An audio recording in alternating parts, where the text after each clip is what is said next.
dark and mysterious world of the missing and murder. You seek the answers, but you never know what you'll find last. When you rewind, this is the True Crime Rewind podcast. True Crime Rewind. This is the True Crime Rewind podcast. Sheriff cuts ribbon on $23 million jail project. In a historic move toward transforming its correctional infrastructure, Carroll County inaugurated a brand new 104-bed jail facility on Saturday, March 8, 2025. This new facility replaces the 42-year-old, 34-bed structure that has long been a source of operational challenges. It was 2016. A small town in Indiana saw an increase in crime, and a change in law prompted longer sentences for county inmates. With a capacity of 34 people, the jail found itself double the population max. That was until the state smacked the county sheriff at the time, Tobe Leesenby, elected in 2015 after serving as chief deputy, or in his official title of major. The sheriff was hit with threats of fines, sanctions, brought on by the Attorney General and the Indiana Department of Corrections. It was then Leesenby realized that this isn't something that can be fixed simply by moving inmates to other counties to serve their sentences or remain in a joint custody while awaiting a final disposition in their cases. Leesenby went on to explain just what that process does and how it affects the county taxpayer. That sparked a decades-long debate in contentious council and commissioner meetings, with contract negotiations reaching highs and lows. The original idea was to eliminate overcrowding and build the new facility. Well, in about a month from now, we are going to find out. That is because this past Saturday, I spent the morning and early afternoon in jail. Okay, you might be thinking, you were due for this one, Greeno. But wait, I spent about 3 hours in the Carroll County Jail to commemorate the grand opening of a facility that has been largely needed in our county of Carroll. The event held several speakers and notable officials from the state and county. Those included Delphi Mayor Cameron Yates alongside District 22 Republican Senator Ron Alting, County Commissioners Lauren Hilton, County Auditor Beth Myers, Sheriff Tony Liggett, his right-hand man Toby Leesenby, the architects responsible for the project, and others. County deputies took me and my co-production manager, Jimmy, on a tour of the new facility. The layout is interesting. Reminds me of a smaller version of Tippecanoe County Jail's C-Pod. Don't ask me how I know that. Let's just say inside information, like the information you get while you're inside. Figured you'd like that. Anyways, back to the subject. The new Carroll County Jail, Commissioner Bill Brown expressed his gratitude, saying, he also highlighted the strategic choice of the site, noting, shortly after being elected sheriff, Leesenby began the process of asking county commissioners to entertain the idea of a new facility.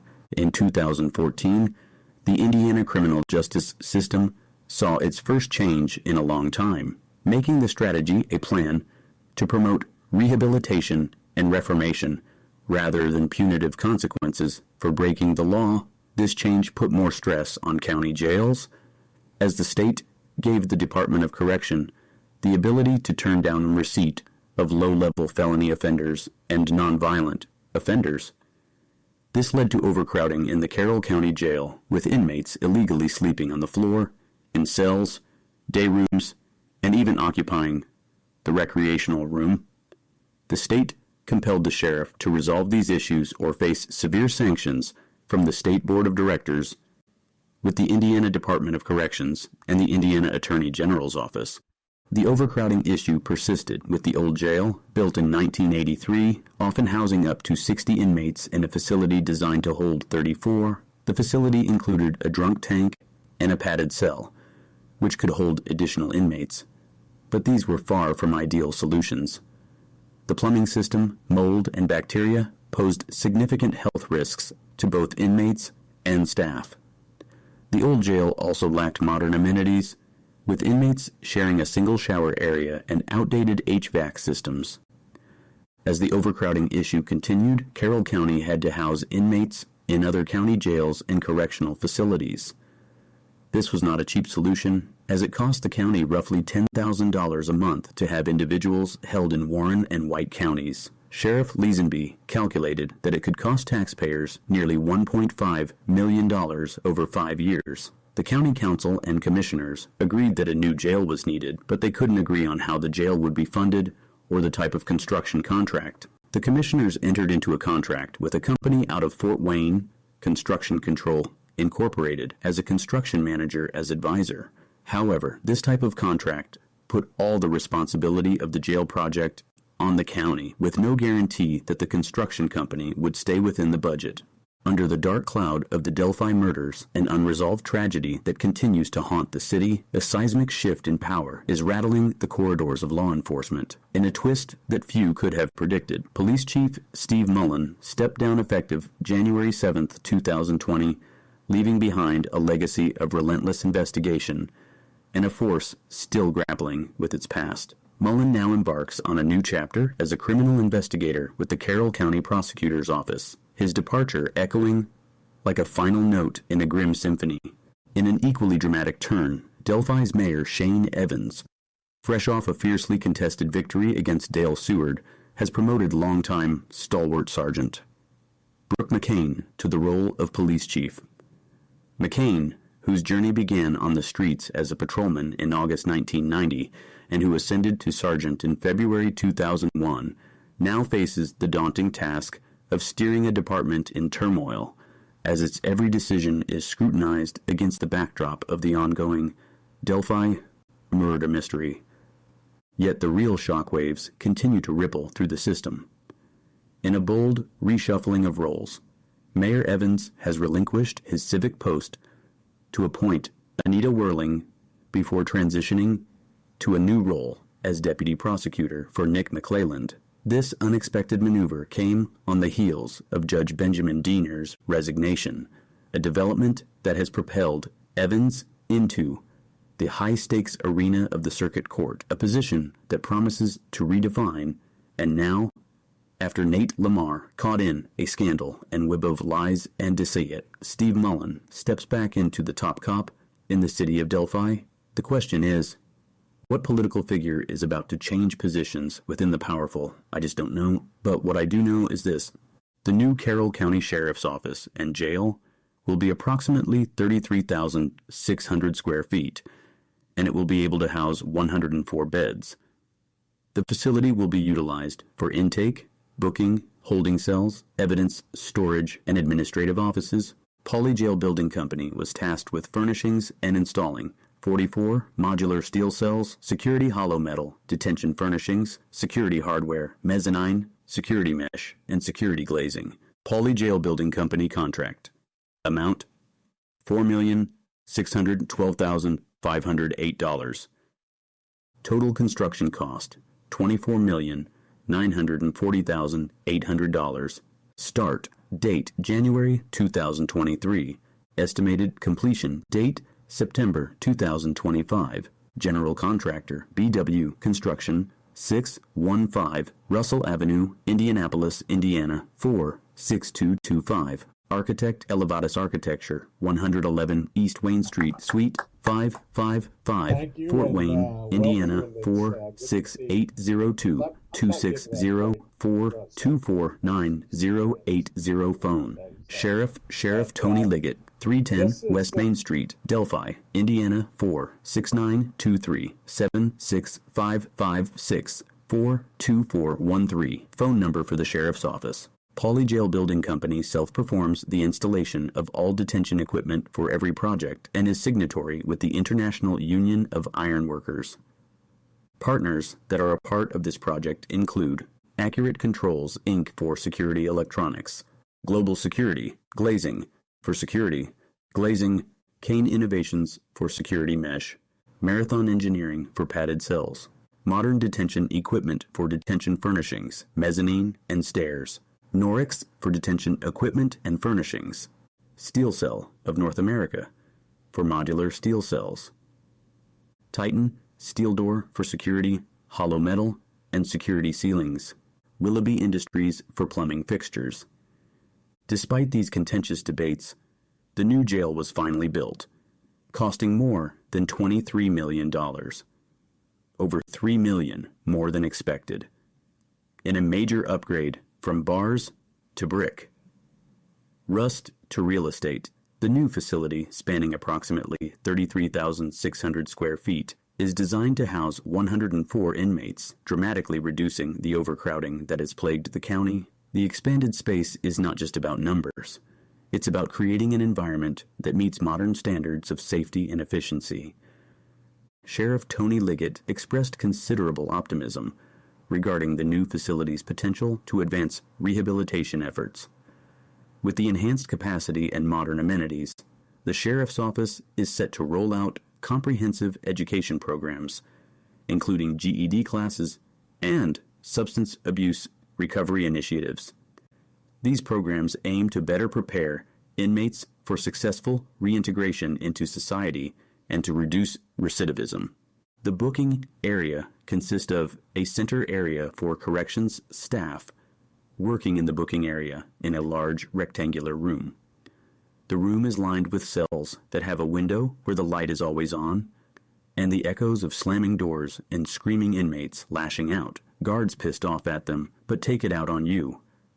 But then you shift to the corner room, a large flat screen on the wall, inmates held in the front until appearing in video court. Those released head put the door, those staying head to the back, where you walk down a D-mall hallway to an area that is octagonal shape, with pods around the outside, a center section for officers working in the pods. Cameras, cages, and showers in every cell. A button. The officers have to press one time in every hour, ensuring they're checking on inmates. New visit machines. The officers can control the water and electricity in the cell, making it more difficult for inmates to flood or start fires. I think this is one of the most encouraging aspects of the event was the open house, which provided community members an exclusive tour of the facility before it officially becomes operational. Attendees were given detailed tours of the intake areas, holding cells, evidence storage rooms, and administrative offices, reinforcing the county's commitment to community involvement in its justice system.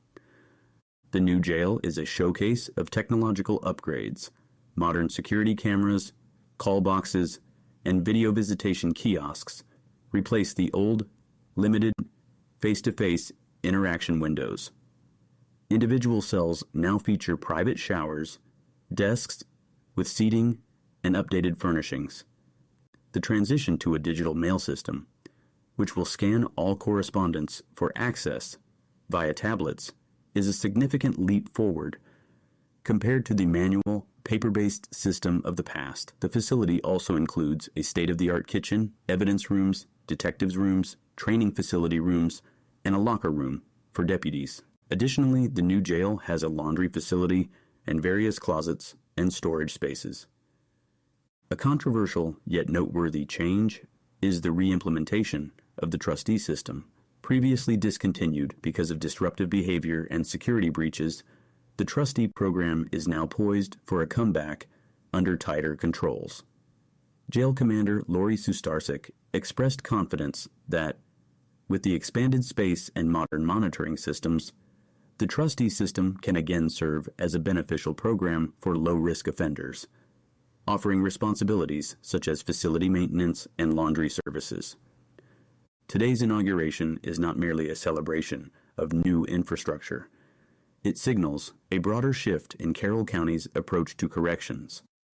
The new facility embodies a long overdue commitment to better inmate care, improved working conditions for staff, and enhanced public safety. However, the debate over the future of the old jail facility is far from settled. While proponents of demolition argue that the old building's deteriorated condition is a liability, others advocate for its renovation or repurposing to preserve a piece of local history. Commissioner Bill Brown noted that the jail, prior to the current Main Street location, was situated in the parking area of the downtown location. He mentioned that pieces of history are all around Carroll County, noting that concrete blocks used to prevent traffic from driving near or into the courthouse are actually stones from the previous jail built in the 1870s, which lasted until 1983. Some community members suggest converting the old jail into a community corrections facility for low-risk offenders who participate in the work release program contracted through Indiana Packers Corporation. This facility could be self-sustaining, based on rental obligations from the inmates in the community corrections programs.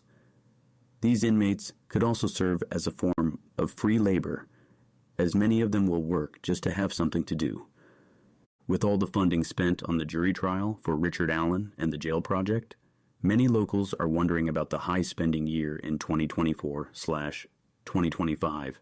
The new facility's location, just on the edge of town, between Indiana Packers Corporation and Carroll Manor, was chosen so that in the future, the jail would be able to expand as they are surrounded by agricultural farmland. In this moment of transformation, Carroll County stands at a crossroads, a balance between preserving lessons from the past and embracing a more humane and efficient future in corrections. For those who have spent decades covering these changes, today is both a celebration of progress and a reminder of the long road traveled. Deputy Mike Hobbs did ask me, "Did you pick out which one was your room yet?" I responded with yep and pointed to the sheriff's office.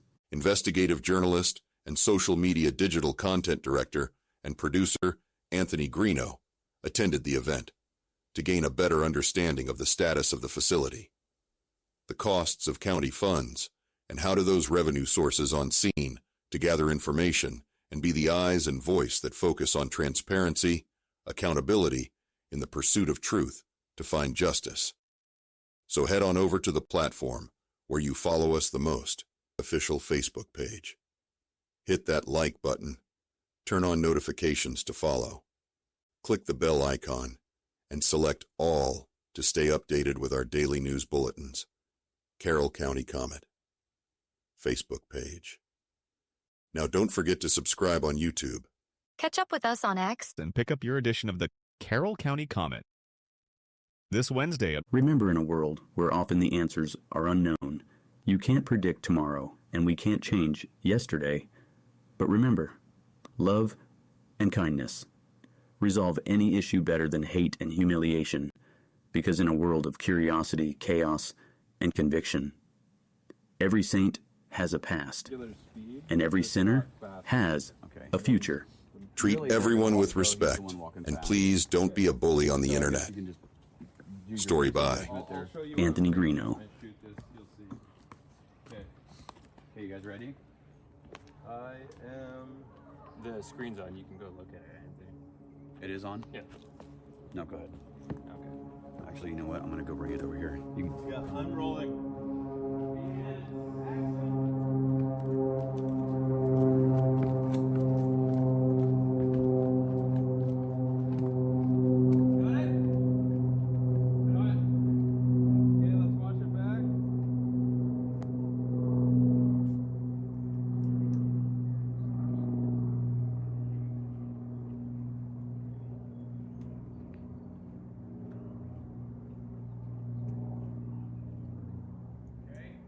What do you think, Anthony? I see it, yeah. So do it again, but try to get a shot of like I kind of want to emphasize that his hands. So Richard Allen, your hand's going to be actually in your hoodie because you're getting ready to grab your firearm, okay? Okay, is my jacket open or closed? So your jacket's closed and you just got your hand like in your hoodie pocket down here like this. Okay. Yeah, just one hand. So your right hand's in your hoodie pocket, your left hand's in your pants. Okay. Okay? You have the burner? Isn't it the other? Anthony,